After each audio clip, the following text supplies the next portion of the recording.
venimos por el sueño americano a solicitar asilo. ¿Dónde eres ustedes? Guatemala. The number of migrants crossing into the United States continues to rise. The growing crisis at the U.S.-Mexico border.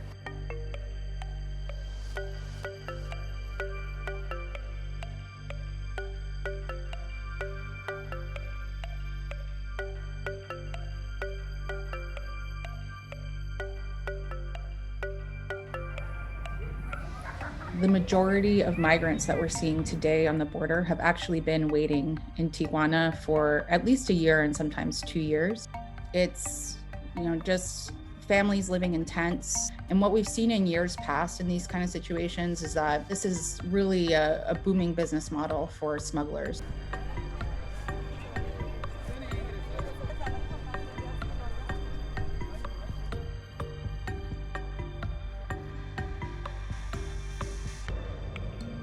President Biden has reopened limited asylum processing, so it's only about, here in Tijuana, 25 to 40 people a day. By and large, for the rest, the hope has not materialized. Ya cumplí un año de estar aquí nació mi hijo. Because we're not getting guidance from the Biden administration as to when regular asylum processing will reopen, it's just creating a rumor mill really driven by smugglers and other organized crime groups who really want to take advantage of people who are stuck at the border in really exposed conditions like those who are living in camps.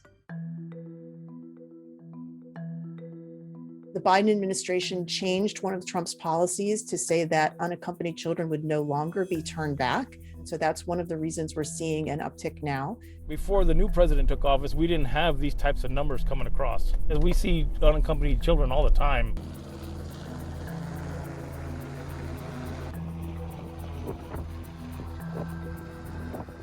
The capacity for receiving and processing children into the system has been vastly reduced due to COVID. That has hindered the ability of the Biden administration to admit and process people into facilities appropriate for care of children. This is not the time to come. We have not had the time to put in place an immigration system, an immigration policy. We don't have the processing we need at the border.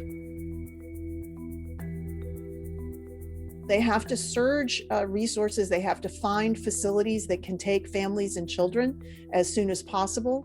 That takes time and resources. So I think that's the reality of governing as opposed to campaigning. I would in fact make sure that we immediately surge to the border. All those people are seeking asylum. President Biden needs to find a process that can allow people who arrive to be treated humanely, but decide relatively quickly whether or not they can stay according to our laws. They need to think about what they're going to do with the immigration courts that are already severely backlogged. Can people file their asylum cases directly with the asylum officers at U.S. Citizenship and Immigration Services? Is it necessary that all cases funnel into those courts?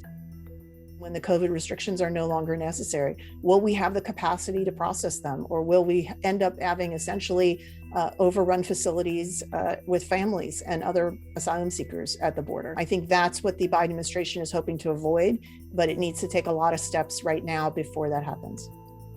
I have hope that things will improve, but I have to say it's very difficult living here on the border and going to these encampments and talking to the migrants who are suffering every day and telling them that we don't have any answers for them.